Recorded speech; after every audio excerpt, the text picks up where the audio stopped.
Welcome back, everyone, to the cigar smoke filled back room. I am Doug with Tusk Consulting, tuskconsulting at gmail.com, tuskconsulting at gmail.com. If you're a pro gun Republican and you need political consulting help, drop me a line at that email address. We'll see what we can do for you. If you are not a pro gun Republican, go away, kid. You're bothering me. Today's video going to be a little different. We're going to talk about racial demographic breakdown, how people vote based on their race, and how that has affected presidential races in this 21st century. But before we get to all that meaty stuff, the cigar of the day is a Romeo y Julieta,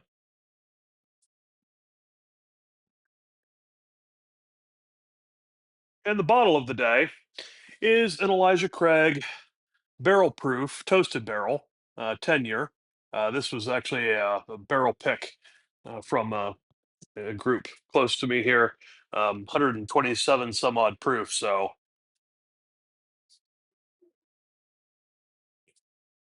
that's a big boy. Again, these are not sponsors to the program, but I could work something out if they're interested. Anyhow, let's talk about race and the presidency. So, common meme you hear all the time, they say Trump's a racist. This is one of those many, many drums that the left beats loudly and often. And to a certain degree, it's not just Trump. They say this about every Republican. It's one of those automatic things, and it doesn't matter if it's true or not. They just say it. And it's a little funny when you stop to consider you actually crack the history book, which, eh, if they're good at reading history books, they wouldn't be very liberal, but whatever. The Confederacy was Democrats, and so was the Klan.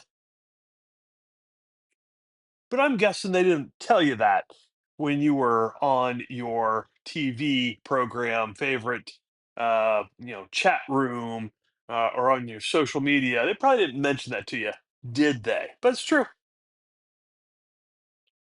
It's always like, Doug, that was 100 years ago, 100 plus years ago. Well, let's fast forward a little.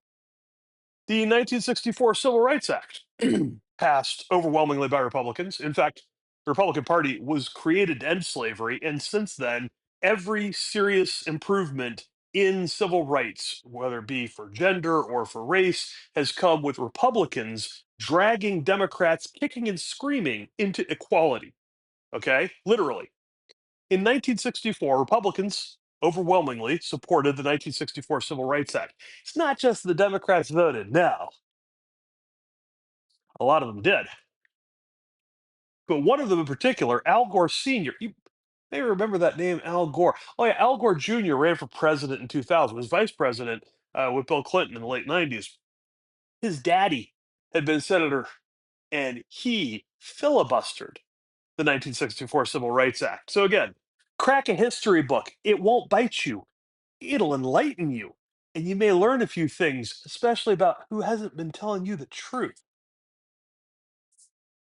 But in the modern day, the Democrats love to point to Obama. See, we got Obama, Obama, Obama. Okay. Did he unite the country? Sort of seems so. But I don't like to work with how things seem or feel. I'm a numbers guy. I have an engineering degree, which means I've got a minor in mathematics. I analyze things with data. Feelings are for weak kneed liberals. We don't do that here. So let me explain how I broke down recent elections. First thing I did for each racial group, and for the record, I'm only going to be dealing with whites, African Americans, and non white Hispanics. Asians is another group, and more even could be thrown in the mix. When I first started doing this, I went all the way back to 1980, and the sources I was using didn't break Asians out. So I took them off of my analysis. I probably could do it for 2000 and on, but regardless, African Americans and non-white Hispanics now make up roughly equal percentages of the electorate.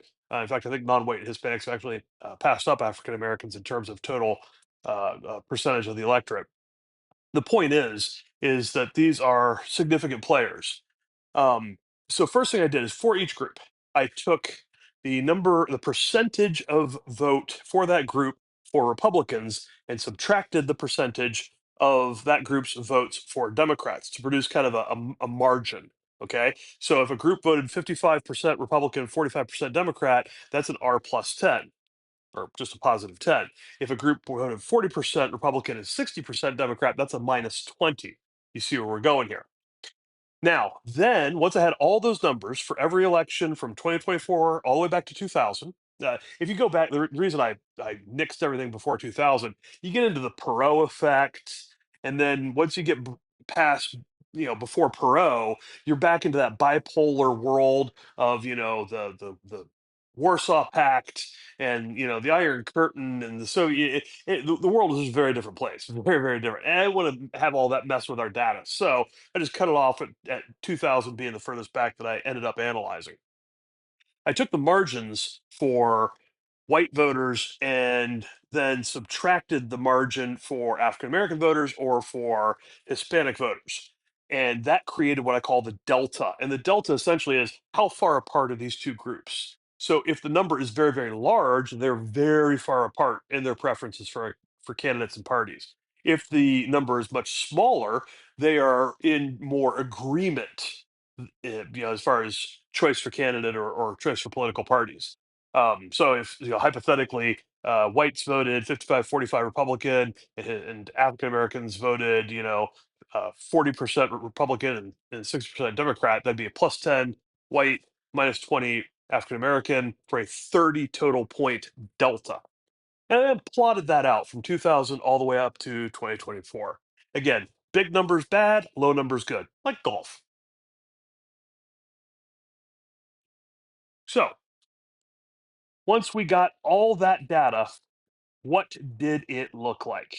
Well, it looked like this. Now, I just showed that real quickly, but let's dig into some very specifics here. First thing I want to show you very specifically, I'm going to show this chart again. Look at 2012 when I put this up here. Why 2012? That was President Obama's reelect effort. If Barack Obama was supposed to be this uniter that, healed or was trying to heal the racial divide in this country, you would think these numbers would be low rather than high, wouldn't you?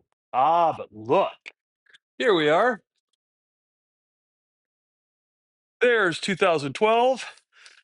Highest numbers are in 2012, which is to say the greatest difference between racial groups.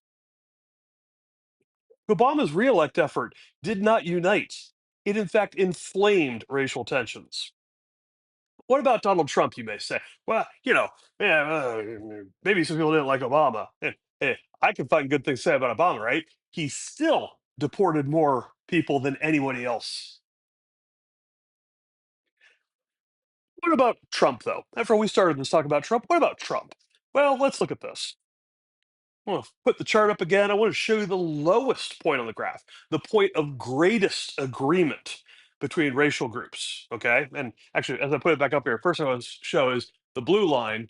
This is white minus African Americans, and this orange line is white minus non white Hispanics. So here's 2012. Both the delta between white and African Americans was high, and the delta between white and non white Hispanics was high. Here's 2024. Look at that. The lowest points on the chart. In for both categories, for anything in 2024. Now in 2016, it was better than it was in 2012, but not as good as in 2024. What and in 2020, kind of halfway in between there. So what's the difference? Well, in both 2016 and in 2024, Donald Trump obviously won the electoral college, but in 2024, he won the popular vote too. So, what does all this mean? It means that Trump wins with unity. And whether or not anybody cares to admit it, and certainly the media won't tell you this because they're not your friends, Donald Trump has the broadest racial appeal of the century. Not Barack Obama, not George W. Bush, certainly not McCain or Romney, not Kamala Harris, not Hillary Clinton, not John Kerry. No, Donald Trump. Now, I know a whole bunch of liberal has just exploded, and I'm okay with that. The point is that as time has gone on and people have gotten to know Donald Trump more, they like him better. The media controls the narrative about candidates that the people don't know. Once they get to know you, once you break through that media wall, people, well, you know, they make up their own damn minds, which is kind of how it's supposed to be. Additionally, in this modern digital age, the mainstream media is losing power. It's no longer the big three networks, ABC, NBC, CBS, right? It's no longer a handful of newspapers that determine everything. No, we all have our cell phones and we can all access real time original source material without a bias filter. And that is disconcerting to the liberals because they have their claws firmly entrenched in the mainstream media and have been using it to try to steer the way you think. But we are getting wiser, and everybody is. These decades of lies by liberals in the press have finally caught up to them, and people of all races are now seeing past it. That's a good thing. In summary, no matter how much you call Trump a racist, the numbers show that he has the broadest racial appeal of the century. Again, I am Doug with Tusk Consulting, tuskconsulting at gmail.com, tuskconsulting at gmail.com. Thanks, everybody. See you in the next one.